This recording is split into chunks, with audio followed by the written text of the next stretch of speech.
Gure gaurko konbidaua aurkeztuko deutzuet. Aurkezpen handirik ez da behar, Emakundeko burua da bera, Izaskun Landaira, egunon. Non, Alfred. Ondo etorri. Ederta, Zuke, otzik igerri oso kanpoan. Bai. Igertan da za. Bidean, bai, igertzen da hotza, bai. Beldurbarik kanpaina nabarmenduta hasiko dugu alkarrizketea, 12 eta 16 urte bitarteko gazteei zuzendutako Beldurbarik kanpaina martxan dagoalako, beste urte baten. Euskal Nerabei, zergaitik komeniak dauerduko hain ezaguna dan programa horretan parte hartzea? Bueno, programa dakizuen bezala, guk antolatzen dugu eta koordinatzen dugu, baina 3 foru aldundien laguntza bedeukogu eta udalen elkartekoa, eudelekoa. Eta helburu nagusia da, gazteekin, neskamutilekin, emakumeen kontrako indarkeria prebenitzea. Uste dugu oso garrantzitsua dela eurekin lan eitea, eta barneratzea harremanak askatasunean, berdintasunean eta autonomian oinarrituta egon behar direla. Eta zentzu honetan, lana egiten da neskekin, alde batetik euren alduntze prozesua indartzeko tresnak aurkezten jakiez, eta bestetik mutilekaz, maskulinitate ereduak zalantzan jartzeko, proposamen berriak aurkezten, eta benetan oso interesgarria dana proiektu honetan da eurek direla proiektuaren protagonistak, eta euren arteko hausnarketak, ez da? Emakumeen kontrako indarkeriaren inguruan, eta jakiteko non dagoen arazoa. Erroa da, berdintasun eza, eta hori konpondu behar dugula, argi da garbi barneratzen dute, eta gero eta hobeto identifikatzen duten ondauzen berdintasun eza horiek. Gogoratuko dugu, Eibarren izango dela, abenduan, Beldurbarik kanpainaren topaketa nagusia. Abenduaren 4an, oker ez banago? Abenduaren 2an. Abenduaren 2an, hortxe, zuzenketea. Abenduaren 2an, Eibarren. Emakumeen kontrako violentziaz berbetan gabilz, Euskal Autonomia Erkidegoan bardintasun legea badago, gerotxoago, oratuko dautzagu lege horri, baina sukalde lanetan, lababarruan dagoana da emakumeen kontrako violentziaren legearen aurre proiektua. Oker ez banabil, eta zuzenduko ez dazu bestela, sortze prozesuan dabil aditu batzuk, eidabilz, txosten bat, oinarri bat osotzen, eta gero aurre proiektu lege hori osotuz joango da. Ezein da prozesua, Izaskun? Bueno, aipatu dozun bezala, 2005 urtean Euskadin berdintasunerako legea onartu zen. Eta hor badago kapitulo berezi bat emakumeen kontrako indarkeriari aurre egiteko. Eta Euskadin, emakumeen kontrako indarkeriari aurre egiteko prebentzioa eta atentziorako zerbitzu guztiak, kapitulo horretan oinarrituta daude. Beraz, egon badago legean, berdintasunerako legean ezarrita kapitulo hori.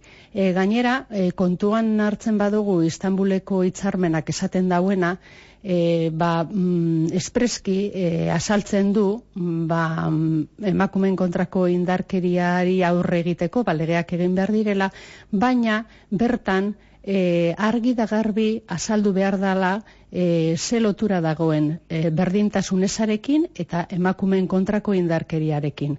Beraz, esan dezakegu gure berdintasunerako legea zentzu horretan aitzindaria dela, hor argi da garbi azaltzen da zer nolako lotura dagoen berdintasun ezarekin eta emakumeen kontrako indarkeriarekin. Emakumeen kontrako indarkeriarik gabeko gizarte bat gure badugu, berdintasunean oinarritutako gizarte baten alde lanean egin behar dugu.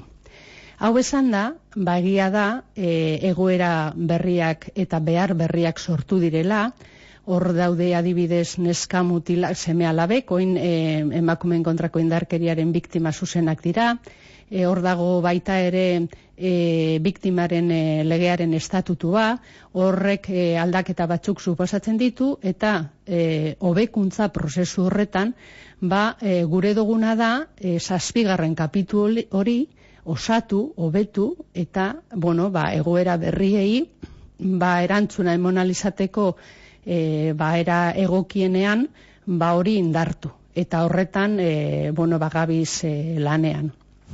Eta hori lege barri baten irudikatuko litzateke? Ikusiko dugu, ze forma emango diogun, beharrezkoa dana da, erantzun hobeago bat ematea. Uste dute forma denon artean erabakiko dugula, baina helburu nagusia eta helburu orokorra dala sendotzea, hobetzea, osatzea, gaur egun ematen den erantzuna, ezta? Eta edozein kasutan ez duguna gure sortu dira bi sistema paralelo. Hau da, alde batetik berdintasunerako legearena eta beste batetik horrela erabakitzen badan beste lege batena. Osea, uste dugu dana hasieran azaldu dodan bezala lotuta dagoela eta helburua izan behar dela emakumeen kontrako indarkeriarik gabeko gizarte bat lortzearena eta horretarako Istanbuleko hitzarmenetik eta hainbat adituek esaten duten arabera berdintasunan oinarritutako gizarte bat eraikitzeko lanean jarraitu behar dugula argi izan eta gauza bien artean dagoen lotura. Beste erkidego batzutan okerrez banago, egon badago emakumeen kontrako biolentziaren legea, baina dinosu ondinokarren ez dagoela zehaztuta, lege barri moduan ezagutuko dugun, 2018an, edo bardintasun legearen barruan kokatuta joango dan? Bai, beste autonomia erkidega batzuetan, eginda alde batetik berdintasunerako legea. Eta beste batetik, emakumeen kontrako indarkeriaren edo indarkeriari aurregiteko legea. Ordun, horregatik esaten nuen hasieran, gua aitzindariak izan ginen, 2005 urtean, bi lege egin beharrean, lege bakar bat egin genuen, berdintasunerako legea, eta hor kapitulo berezi bat emakumeen kontrako indarkeriari aurre egiteko. Eta gure kasuan, Euskadi kasuan, sortu direzen prebentziorako tresna guztiak eta atentziorako zerbitzu guztiak, kapitulu horretan, 7. kapitulu horretan oinarrituta daude. Beraz, guk badugu lege bat, berdintasunerako legearen barruan, badago sartuta emakumeen kontrako indarkeriari eman beharreko erantzuna. Baina esan dudan bezala, guk gure asmoa da egoera berrietara, behar berrietara, egokitzea, erantzun egokiena eman, eta horretarako uste dugu, aldaketak planteatu behar dugu zela, 7. kapitulo hori sendotzeko, hobetzeko eta garatzeko. Gero ze forma emango diogun, danon artean erabakiko dugu, baina edozein kasutan ez duguna gure da bi sistema paralelo sortzea zeren eta lotura hor dago. Ezin dugu eraiki emakumeen kontrako indarkeriarik gabeko gizarte bat, berdintasunean oinarritutako gizarte baten alde lan ez badugu egiten. Ordun lotura hori horrela izan da, uste dugu denon artean erabakiko dugula ze forma emango diogun, badugun helburu honi, ez da, dala hobetzea, prebentzioa eta dauzen zerbitzuak. Gai honetan hiztegia modu egokian erabiltea komenigarria da askotan edabideak, komunikabideak eredu izaten garelako, entzuleen edo ikusleen pentsamoldeetan. Alkartegintzatik genero indarkeria barik indarkeria matxistea esaera hori erabiltea komenigarriagoa dela dinue. Dinue genero indarkeriaren barruan bikotekide edo bikotekide hoien violentzia baino ez dela sartzen, eta indarkeria matxisteak arazoaren jatorriari begiratzen deutzola. Zer etxideko zu honetaz? Egia da termino desberdinak daudela. Kasu askotan, genero indarkeria zentzu zabalean erabiltzen da, baina egia da Espainiako lege integrala kontuan hartzen badugu, genero indarkeriaz berba egiten dugunean, bikote artean edo bikote hoien artean ematen dana dala, zentzu horretan asko mugatzen da emakumeen kontrako indarkeriak suposatzen dauena, eta dekozen alde desberdinak. Guk normalean erabiltzen dugun terminoa Istanbuleko hitzarmenekin bat dator eta emakumeen kontrako indarkeria da, batez ere fokoa jarri nahi dugula nok jasotzen dauen indarkeria, eta emakumeak dira indarkeri hori jasatzen daudienak, ez? Baina, indarkeria matxista ere erabiltzen da, fokoa jarri nahi badugun nok eragiten dauen indarkeri hori. Beraz, hori, guk esan dodan bezala, batez ere, eta gure berdintasunerako legean horrela ere aipatzen dalako, emakumeen kontrako indarkeriaz berba egiten dugu orokorrean, naiz eta batzutan ere indarkeria matxista aipatu, baina orokorrean emakumeen kontrako indarkeriaz berba egiten dugu, eta berdintasunerako legea begiratzen badugun, hor zentzu zabalean berba egiten da emakumeen kontrako indarkeriaz, eta lotuta dago edo bat dator gero Istanbuleko hitzarmenak erabile dauen definizio horrekin askoz ere zabalagoa eta ez mugatua bakarrik bikote edo bikote hoian ematen den indarkeri horretan, ezta? Indarkeria matxistia jasaten daben andraskoek be, errekonozimendua eta erreparazioa behar izaten dabe, egiten da, baina behar beste egiten da, horretan zozetan sakondu beharko litzateke? Bai, guk hor ere hobetzeko arlo bat aurkitu dugu, ez? Reparazioarena. Eta hori da, adibidez, gure aurreko legea kontuan izan da, berdintasunerako legea kontuan izan da, eta 7. kapitulu hori, aipatu dodan kapitulu hori kontuan izan da, horra aipatzen dira, esan dodan bezala, prebentziorako eta atentziorako hainbat neurri, hor adibidez, reparazioari buruz ez da ezer edo oso gutxi aipatzen. Ordun hori adibidez da sakondu gure dugun arlo bat. Eta zentzu horretan, duela 2 urte hasi ginen emakumeen kontrako indarkeria jasan duten elkarte desberdinetako kidekin erreparazio lan bat edo prozesu bat. Eta horren ondorioz, komentatu ziguten, eurentzako benetan lagungarria izango litzatekela, dokumental baten jasotzea euren testigantzak eta horrekin lagundu alizatea egoera berdinean dauden edo egon diren edo emakume hoiei eta bateratzeko aukera bat dagoela argi da garbi azaldu. Eta hor ideia horretatik sortu zen Bolar proiektua, Bolar dokumentala, eta bertan, protagonista direk 9 emakumeak izugarrizko lana egin dute, benetan oso eskuzabalak izan dira, euren esperientzia azaldu daudielako, eta esan dodan bezala, eurek nahi daudiena da, gizarteari azaldu, egoeraetatik pasatu direzen, zein dan ez dakit arazoaren erroa, eta danok gizarte modun ulertu dezagun, eta zentzu horretan egia da gero eta sensibilizazio eta kontzientziazio gehiago dagoela, zorionez.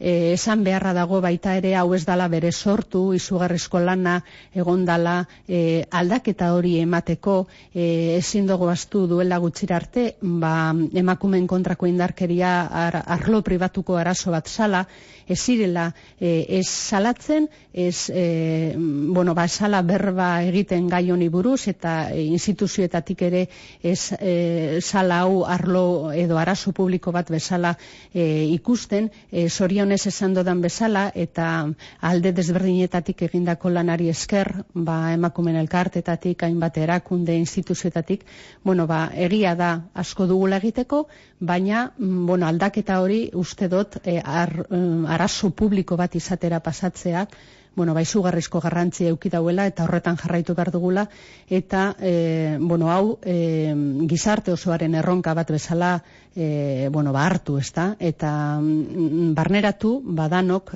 zerbait egin dezakegula, bakoitzak gure erabaki eremuetatik, ezta?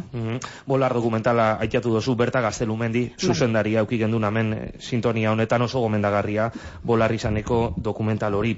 Beste izen bat aitatuko dotzut, Igor Aedorena. Igor Aedo Euskal Herriko Unibertsitateko Politika eta Administrazio Saileko zuzendaria da, eta aurreko barikuan hementxe auki genduan. Berak inoskun, Euskal Autonomia Erkidegoan indarrean dagoan bardintasunaren legeak, 2005-tik indarrean dagoanak, eremu pribatuan zer hobetu badaukala, eta gabezia batzuk badaukazala. Zertan hobetu beharko litzateke zor gauzak? Bai, Igorra Edok eta bere taldeak egin inoskuen berdintasunerako legearen ebaluazioa. Prozesu parte hartzaile oso zabalari esker lortu dira emaitzak, ez? Ebaluazio horren emaitzak, gure webgunean zintzilikatuta dago txosten osoa, beraz, norbaitek irakurri gure badauen, hor duzu, ezta? Eta, horra aipatzen da, batez ere, arlo publikoan, aurrerapenak egon direla, berdintasunerako unitateak sortu direla, gero eta formakuntza gehiago dagoela, eta, horrelako aurrerapenak, aipatzen dira, ezta? Naiz eta esan bezala, oraindik egiteko dago, baina, berak aipatzen zuen, eta da, txosten horren ondorioetako bat, arlo pribatuan, edo enpresa pribatuan, oraindik asko dagoela egiteko. Egia da, enpresa batzuk, berdintasunaren aldeko pausoak ematea erabaki daudiela, berdintasun diagnosiak, planak eta egiten dabizela, eta euren lortutako emaitzekin,